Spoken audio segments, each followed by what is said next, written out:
Assalamualaikum warahmatullahi wabarakatuh. Perkenalkan, kami dari kelompok 2 akan mempresentasikan hasil kerja kelompok kami yang berjudul Pelapisan Niobium dengan Teknik HPOV dengan anggota Jihan Syafira, NPM 1796, Katarina Vivian, NPM 1787, Muhammad Abtaloka, NPM 1755, Novia Setiawati, NPM 1722, dan Aldo Jasriko, NPM 1752. Adapun outline yang akan kami sampaikan yaitu ada pendahuluan, kemudian experimental procedure, kemudian result and discussion, dan yang terakhir conclusion. Langsung saja masuk ke pendahuluan. Baja api 5CT-P110 adalah pipa selubung yang dimaksudkan untuk melapisi dinding sumur bor. Meskipun merupakan salah satu rangkaian pipa terpenting, baja seri P110 menunjukkan degradasi korosi yang cepat dan rentan terhadap penggetasan akibat hidrogen. Penerapan lapisan dalam tabung P110 tampaknya menjadi alternatif yang efisien untuk peningkatan kinerja korosi dan ketahanan penggetasan akibat hidrogen dari bahan ini. Di antara opsi melindungi komponen industri minyak dan gas, penggunaan pelapisan semprot termal telah menjadi perhatian. Jenis pelapis ini digunakan dalam beberapa aplikasi di mana perlindungan terhadap kausan dan korosi adalah yang paling penting dan juga memiliki aplikasi dalam perlindungan terhadap kelelahan dan oksidasi. Penggunaan semprotan termal dalam aplikasi pembangunan dan pemulihan telah terbukti menjadi pilihan yang efisien dan ekonomis. Dalam pekerjaan lain, penggunaan lapisan HVOV terbukti efektif melawan korosi baja api 5CT-P110. Namun, sejauh pengetahuan kami, tidak ada penelitian yang menggunakan lapisan semprotan termal sebagai perlindungan terhadap penggetasan hidrogen. Penggunaan niobium sebagai lapisan semprot termal dalam perlindungan jaringan pipa minyak telah menjadi subjek studi kelompok penelitian ini dalam beberapa tahun terakhir, terutama terhadap korosi dan kehausan.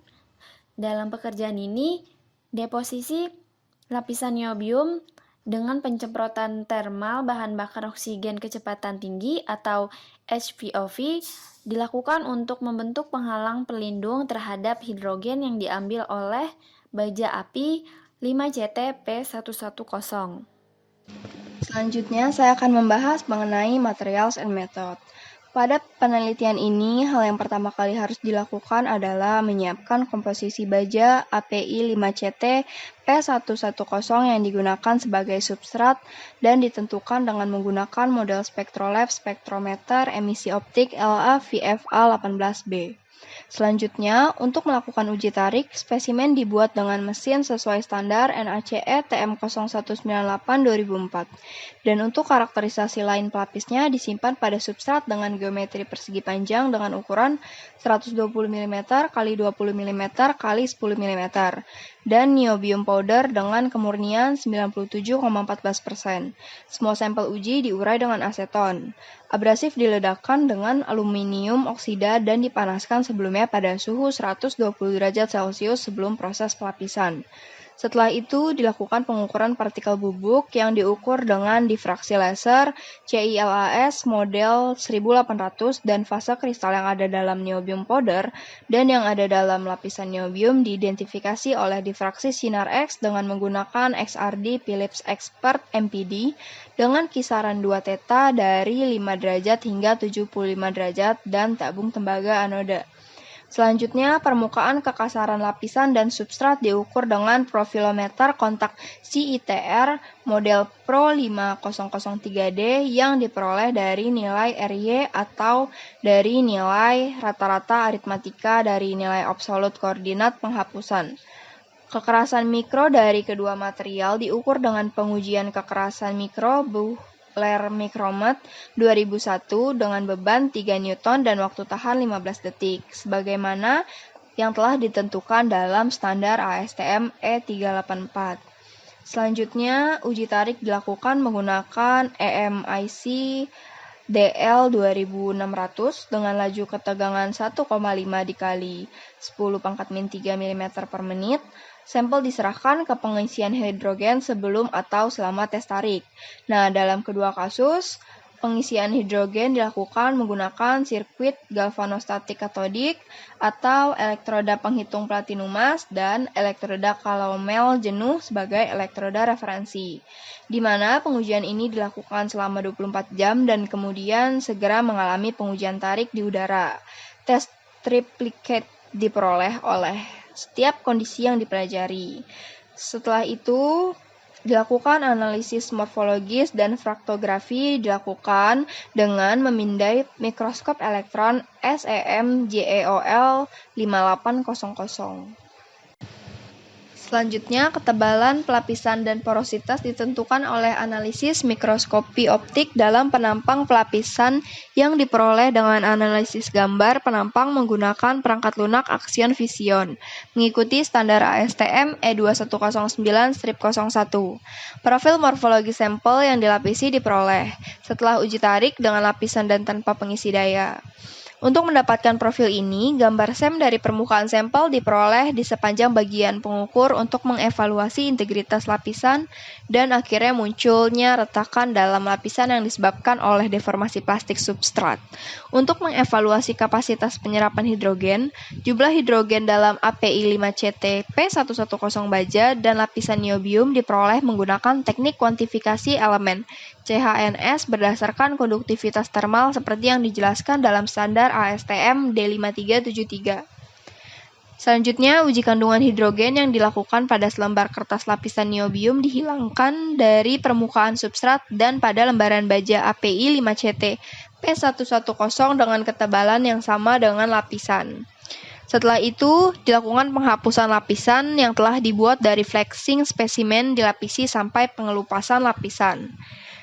Sebelum analisis hidrogen, penggabungan hidrogen dilakukan menggunakan sirkuit galvanostatik katodik yang mirip dengan yang digunakan untuk pengujian tarik, yaitu platinum sebagai elektroda kontra dan elektroda kalomel jenuh sebagai elektroda referensi. Nilai kepadatan pada pengujian ini dan waktu pengisian daya yang digunakan lebih kecil, yaitu hanya 1 jam dari yang digunakan dalam uji tarik, karena lapisan tidak mendukung pengisian arus katodik yang sama dan akan semakin memburuk karena evolusi hidrogen yang intens. Kemerosotan seperti itu tidak terjadi pada sampel baja berlapis karena adesi ke substrat yang membantu menjaga integritasnya. Selanjutnya adalah hasil dan pembahasan. Selanjutnya ada hasil analisa SEM dari lapisan niobium. Nah, hasil yang diperoleh dari SEM bagian coating cross ini ditunjukkan pada gambar A, dapat dilihat dalam skala abu-abu. Ada daerah gelap dan daerah terang yang berselang-sering sehingga membentuk seperti struktur lameral yang ada di sepanjang lapisan coating yang disemprotkan. Dapat dilihat juga terbentuknya beberapa cacat pada lapisan niobium dengan nilai porositasnya 1,08%. Nah, ketebalan rata-rata dari lapisan niobium ini ada 101 plus minus 15 mikrometer yang ditunjukkan pada gambar B dan C, di mana pada gambar B dan C ini menunjukkan detail karakteristik dari lapisan spray. Pada gambar B dan C ini ada panah-panah kecil yang menunjukkan pori-pori dari partikel niobium yang tidak sepenuhnya meleleh. Atau pada gambar ini ada beberapa daerah, ada 4 daerah, yaitu yang pertama pori, yang kedua ini ada partikel yang tidak sepenuhnya meleleh, yang ketiga ada partikel yang benar-benar meleleh, dan yang keempat ini adalah wilayah yang sudah teroksidasi. Lalu selanjutnya ada hasil XRD dari lapisan niobium. Nah, dari hasil distribusi ukuran partikel didapatkan bahwa rata-rata ukuran partikel ini adalah 38 mikrometer.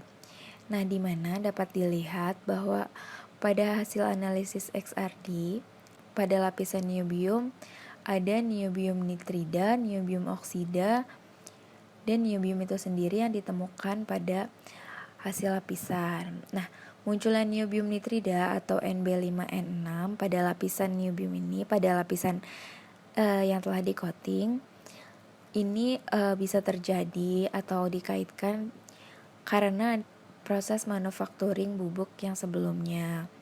Nah, sedangkan munculnya niobium oksida itu bisa dikaitkan dengan proses penyemprotan termal karena adanya kontak partikel dengan oksigen dalam suhu tinggi.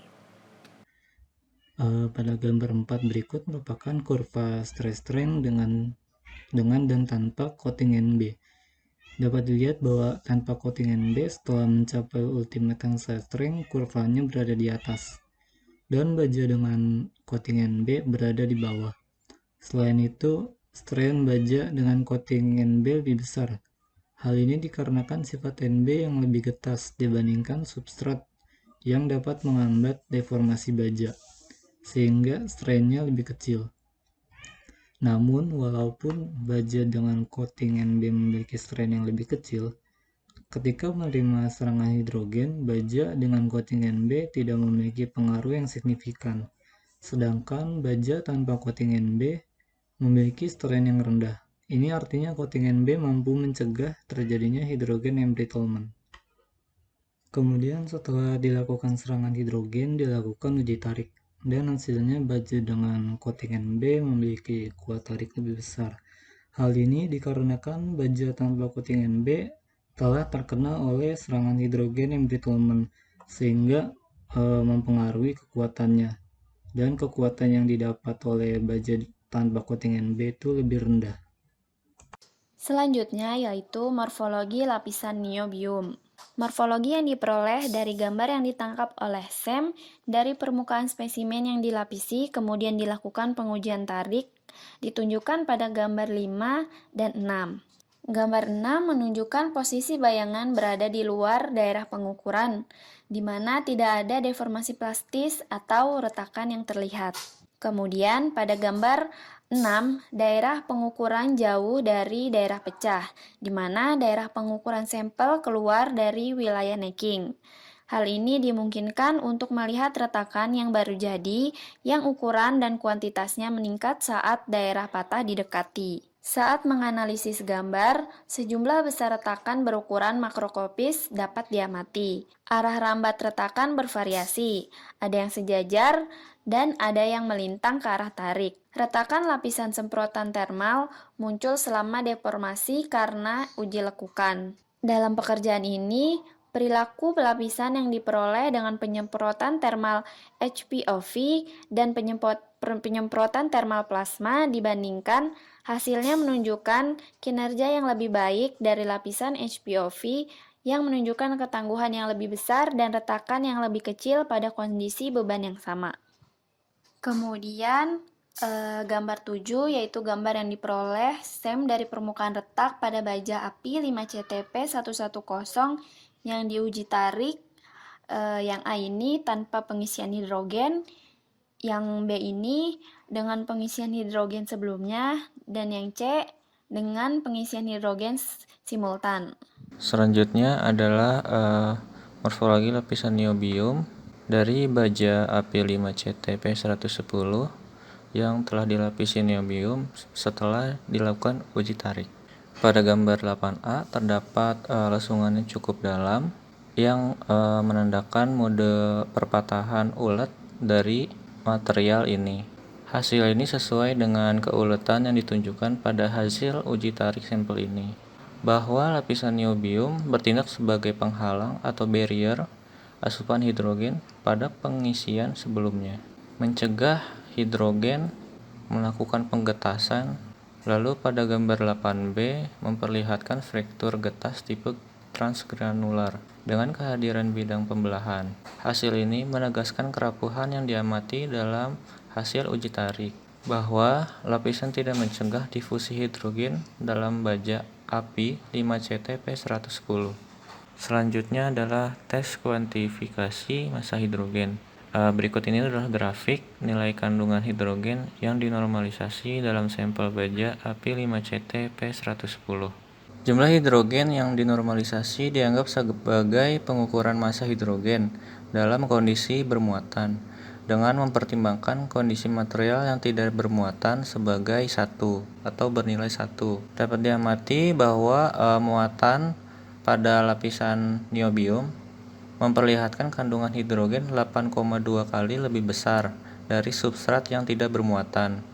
Sedangkan untuk baja bermuatan memperlihatkan kandungan hidrogen 1,1 kali lebih besar dari substrat yang tidak bermuatan. Dengan dilakukannya pelapisan menunjukkan kemampuan menangkap hidrogen lebih besar. Adanya lapisan niobium mencegah masuknya hidrogen pada substrat. Lalu yang terakhir adalah kesimpulan. Pertama, kesimpulan yang dapat kita ambil adalah lapisan niobium dengan teknik HVOF atau High Velocity Oxy-Fuel diperoleh dengan porositas rendah sebesar 1,08% dan kandungan oksida dan nitrida yang tinggi yang mungkin menyebabkan nilai kekerasan lapisan yang tinggi. Kedua, metode pelapisan niobium HVOF mampu menghindari penggetasan baja. Ketiga, pelapisan memperlihatkan perbaikan dengan berfungsi sebagai penghalang munculnya retakan.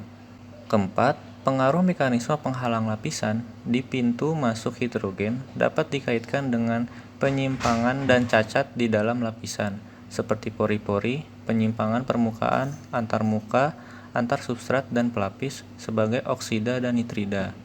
Yang kelima, lapisan niobium diperoleh dengan penyemprotan termal menggunakan teknik HVOF menjadi alternatif untuk menghindari penggetasan hidrogen atau hidrogen embrittlement.